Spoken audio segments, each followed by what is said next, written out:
ओम नमो भगवते वासुदेवाय नमः। ओम नमो भगवते वासुदेवाय नमः। ओम नमो भगवते वासुदेवाय नमः। अथ मोहिनी एकादशी महात्म्य।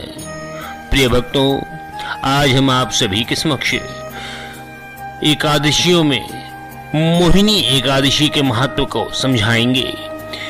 पुराणों में अनेकों प्रकार के व्रत बतलाए गए हैं, जिनमें एकादशी का व्रत सर्वोपरि माना गया है।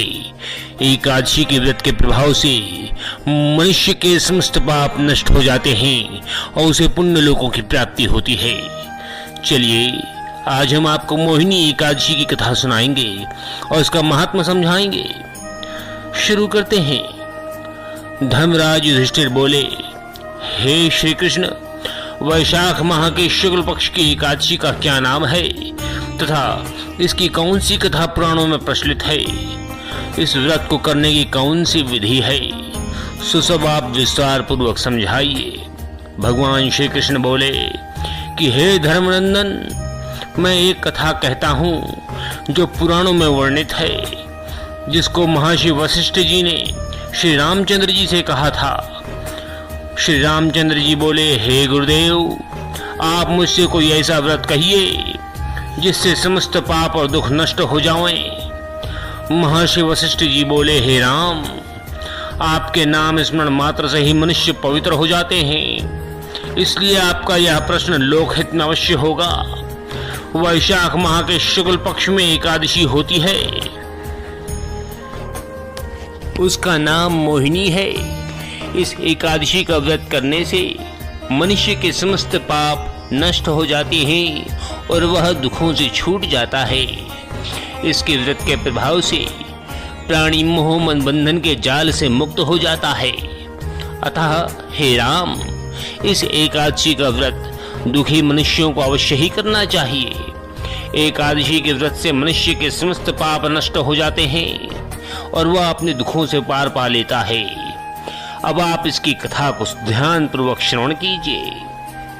सरस्वती नदी के किनारे एक भद्रावती नगरी में एक धनपाल नाम का धन धान से पुण्यवान एक वैश्य रहता था। वह अत्यंत धर्मात्मा था और विष्णु भक्त था। उसने नगर में अनेकों भोजनालय, प्याऊ, कुआं, तालाब, धर्मशालाएं आदि बनवाई। उसने सड़कों के किनारे अनेकों वृक्ष लगवाए। उस वैश्य के 5 पुत्र थे। उसका सबसे बड़ा पुत्र अत्यंत पापी था। वह दूसरों की स्त्रियों के साथ भोग विलास करता था। वह महान नीच था और देवता पितर आदि को नहीं मानता था। वह अपने पिता के धन को बुरे व्यसनों में खर्च किया करता था। इस पर उसके पिता, भाइयों और कुटुंबियों ने उसे घर से बाहर निकाल दिया और उसकी निंदा करने लगे। घर से निकाल देने के बाद धन नष्ट हो जाने पर वैश्याओं ने तथा गुंडों ने भी उसका साथ छोड़ दिया। अब वह भूख और प्यास से दुखी रहने लगा। अब उसने चोरी करने का विचार किया और रात्रि में वह चोरी करने लगा। एक दिन वह पकड़ा गया और राजा ने उसे कारागार में बंद कर दिया। कारागार में राजा ने उसको बहुत दुख दिए और उससे नगर छोड़ने को कहा और अंत में वह दुखी होकर नगरी को छोड़कर चला गया और जंगल में निवास करने लगा। वह बहेलिया बन गया और धनुष बाण से पशु पक्षियों को मार मार कर लाने लगा। एक दिन वह पापी भूख और प्यास से व्याकुल खाने की खोज में निकल पड़ा। कौंडिन्य ऋषि के आश्रम पर जा पहुंचा। उस समय वैशाख का महीना था। कौंडिन्य ऋषि गंगा स्नान करने गए हुए थे। उनके भीगे वस्त्रों की छींटे मात्र से इस पापी को कुछ सद्बुद्धि प्राप्त हुई। वह पापी मुनि के पास जाकर हाथ जोड़कर कहने लगा, हे महामुनि, मैंने अपने जीवन में बहुत से पाप किए हैं। आप उन पापों से छूटने का कोई साधारण और बिना धन का उपाय बतलाइए। तब ऋषि बोले कि तू ध्यान पूर्वक सुन। तू वैशाख माह के शुक्ल पक्ष की एकादशी का व्रत कर। इस एकादशी का नाम मोहिनी एकादशी है। इसका व्रत करने से तेरे समस्त पाप नष्ट हो जाएंगे।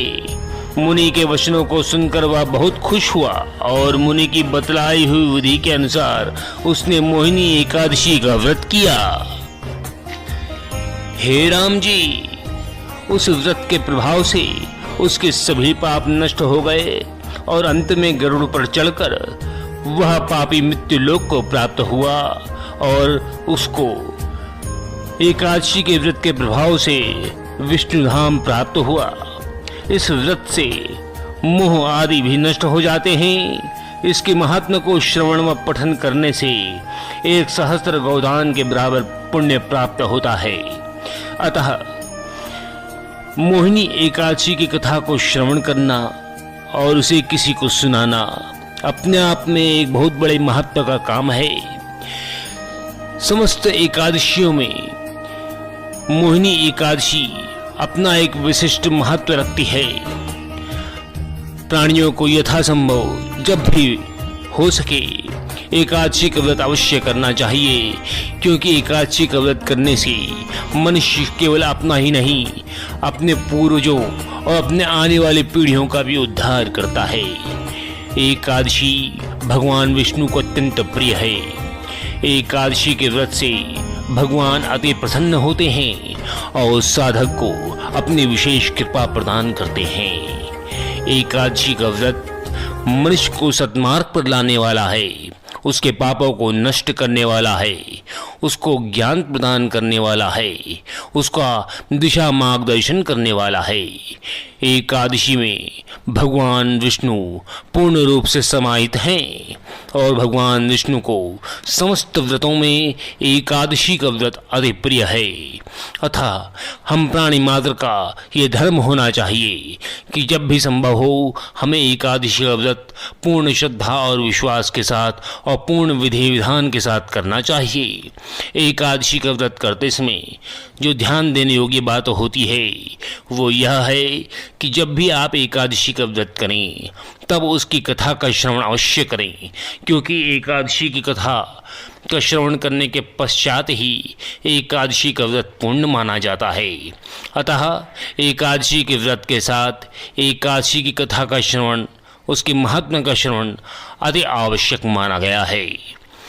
आप सबों का कल्याण भगवान विष्णु करते रहें और आप सब भगवान विष्णु की भक्ति करते रहें।